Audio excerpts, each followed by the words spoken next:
जय हो बाबा की जय हो। राधे राधे। कथा का आज 7वां दिन चल रहा है, यानी विश्राम दिवस। और सप्ताह में 7 दिन होते हैं।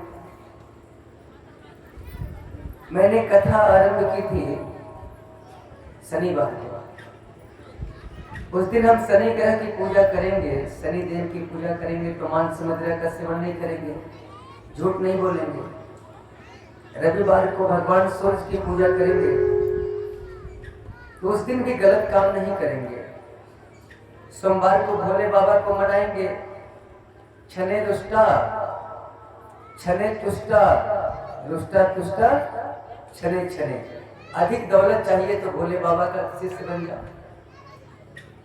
मंगलवार को हनुमान जी का व्रत करेंगे, बल चाहिए ना, तभी तो कोई काम होगा, बिना ताकत का कुछ नहीं होने वाला।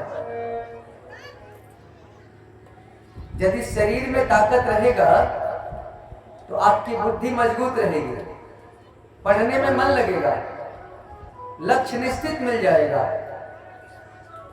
क्योंकि आपका यदि कोई अस्त्र है, शस्त्र है मंजिल तक पहुंचाने के लिए, उसका नाम है शरीर। इसी से हमें लड़ाई लड़नी पड़ती है और हर मुकाम इसी से हासिल करना पड़ता है। इसलिए सबसे अधिक प्रधानता इस नश्वर शरीर की हमें देनी पड़ती है। नश्वर तो है, लेकिन शाश्वत तक यही पहुंचा सकता है। और जब तक नश्वर का सहारा नहीं पकड़ोगे तो शाश्वत तक जा ही नहीं सकते। क्योंकि शुद्ध सोना के गहने नहीं बनते जब तक उसमें खासड़ का टाका न डाला जाए। यदि विशुद्ध परमात्मा को पकड़ना है तो शरीर रूपी खासड़ का टाका तुम्हें लगाना ही पड़ेगा। मनुष्य का तन धारण करना ही पड़ेगा। कभी कभी तो हम यहां तक बोल देते हैं कि सत्य को जिताना है तो झूठ का सहारा लेना ही पड़ेगा। थोड़ी देर में एक उदाहरण से समझ लो। सत्य तो निराकार है, निर्गुण है, निरूपम है, निर्विशेष है, दिखाई पड़ने वाला तो है नहीं। लेकिन उस सत्य की पहचान हम झूठी कहानी का सहारा लेके आपको बता रहे हैं। अरे कौन जानता है कि दृष्टांत सही है कि नहीं है? लेकिन जब तक झूठ का सहारा नहीं लेंगे तो फिर सत्य का प्रतिपादन आपके सामने कैसे करेंगे? बोलो। ये आत्मा बोल रही है ज्ञान की बात, लेकिन इस नश्वर शरीर का सहारा लेके, और यदि नश्वर शरीर अलग हो जाए तो बोलो आत्मा कुछ कर पाएगी क्या? एक मजे की बात है, एक दिन मैंने निवेदन किया था, फिर आखिरी दिन दोहरा देता हूं। भीष्म पितामह के पास कृष्ण गए थे। जो लोग, जिन लोगों को याद होगा वो तो समझ जाएंगे, नहीं याद होगा तो फिर से। तो भीष्म पितामह ने अर्जुन से पूछा, कृष्ण से पूछा था कि प्रभु भगवान होकर भी आपने उल्टी पुल्टी काम करा ली लोगों से, मेरे समझ में कुछ नहीं आता। आप तो प्योर हो, परफेक्ट हो, तो आपने उल्टा पुल्टा क्यों किया महाभारत में? तो बड़ा सुंदर जवाब कृष्ण ने दिया पितामह को कि सुनिए दादाजी, त्रेता में जब हम आए थे तो रावण हमारा दुश्मन था, लेकिन वहां भी हमारे सहयोगी थे, उसकी पत्नी मंदोदरी और उसका भाई विभीषण।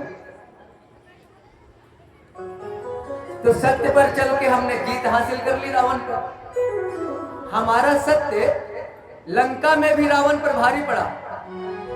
2 सपोर्टर थे हमारे। और बाली के यहां भी उसकी पत्नी तारा जो थी वो हमारे पक्ष में थी। और सरकार द्वापर में जोड़ घटा के देखो, हमारा सपोर्टर उसके घर में कोई नहीं, इसीलिए हमें उंगली टेढ़ी करनी पड़ी। और हमारा फोटो देखो, कन्हैया 3 जगह से टेढ़े हैं। त्रेता में सरकार सीधी उंगली से घी निकल गया, द्वापर में टेढ़ी उंगली। कृष्ण नाम भी टेढ़ा, फोटो देख लो वहां लगा हुआ है कन्हैया का, घुटना से टेढ़े, कमर से टेढ़ा और यहां से टेढ़ा।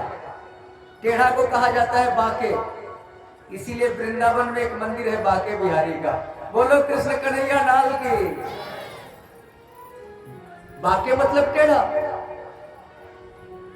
और दादाजी इतना सुन लो, द्वापर में तो थोड़ा उल्टी पुल्टी करके मैंने सत्य को जिता दिया। इसके बाद आ रहा है कलयुग, और वहां पर सत्य को जिताने के लिए हमारे भक्तों को इससे भी अधिक टेढ़ा बनना पड़ेगा। उन्होंने कहा है, और वही तो उत्तर प्रदेश में देख रहे हो क्या हो रहा है। वो कृष्ण की बात है, क्योंकि जब जैसा जैसा चाल दुश्मन चलेगा उस चाल का तो कार्ड हमें देना पड़ेगा ना। और हम कहेंगे नहीं, हम तो माला घुमाएंगे, तो चलो थोड़े से विदेशी आए थे, देश गुलाम हो गया। हम माला घुमाते रह गए और हमारा सोमनाथ का मंदिर लूटा चला गया। यदि थोड़ा सा उस समय हम खड़ा हो गए होते कि नहीं, ईंट का जवाब पत्थर से दो, तो हमारा देश गुलाम नहीं होता। लेकिन अब हम जग गए हैं और इसी बल पर हमारा देश फिर जगत गुरु बनने जा रहा है।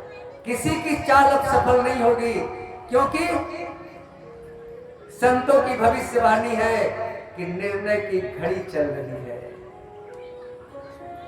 मैं नहीं कहता, हमारे गुरुदेव ने भविष्यवाणी लिख दी है। निर्णय की घड़ी चल रही है और 2026 तक थोड़ा संभल के रहना। यदि सत्य को जिताना है तो मैंने तो समय भी धीरे धीरे बता दिया आंकड़ा। 2026 तक थोड़ा संभल के रहना पड़ेगा, क्योंकि महाकाल का डंडा चल रहा है। कब कौन किस लपेटे में आ जाएगा। तो मैं बता रहा था कि मंगलवार को हनुमान जी की पूजा, मांस मदिरा का सेवन नहीं करेंगे। बुधवार को गणेश जी की पूजा करेंगे तो मांस मदिरा कैसे खाएंगे बोलो। गुरुवार को गुरु जी को मनाएंगे तो मांस मदिरा कैसे खाएंगे बोलिए ना। हमें कोई तारीख बताओ कि जिस दिन वो दिन पूजा का नहीं हो तो मांस मदिरा का सेवन करेंगे। अरे जिस दिन पूजा नहीं करेंगे उसी दिन तो हम लोग मांस खाएंगे। तो गुरुवार गुरु जी का दिन, गुरु की पूजा करेंगे घर में। और आज कौन दिन है, शुक्रवार है ना। तो शुक्रवार तो भैया बहुत लाजवाब दिन है। आजकल के फिल्मी जमाने में संतोषी मैया का दिन है, और पुराने जमाने में शुक्रदेव का दिन है, जिसका दिमाग बहुत ज्यादा क्रोधित रहता है। क्रोध, गुस्सा, बात बात में गुस्सा। उसको चंद्रमा की पूजा करनी चाहिए, और नहीं तो एक मोती खरीद लो। मोती सस्ता पत्थर है, मोती को अंगूठी में बना करके धारण कर लो।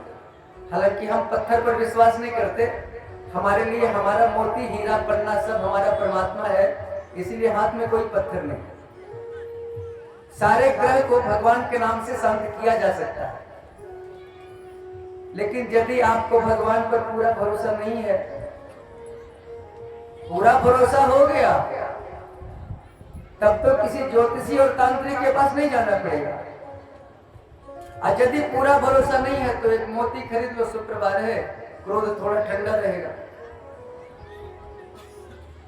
तो संतोष परम धन है। तो आज हम संतोषी मैया का पूजा करेंगे तो बोलो मांस मदिरा खाएंगे। अब आप भी हमें बता दो, यदि कोई ऐसा तरीका मिल रहा है मांस खाने का तो खड़ा होकर वो दिन बता दीजिए, हम भी प्रवचन मंच से किसी को बताएंगे। हमारे समझ में तो 8वां दिन है ही नहीं, सप्ताह में 7 दिन होते हैं, 7वां भगवान का दिन है। और सुनो,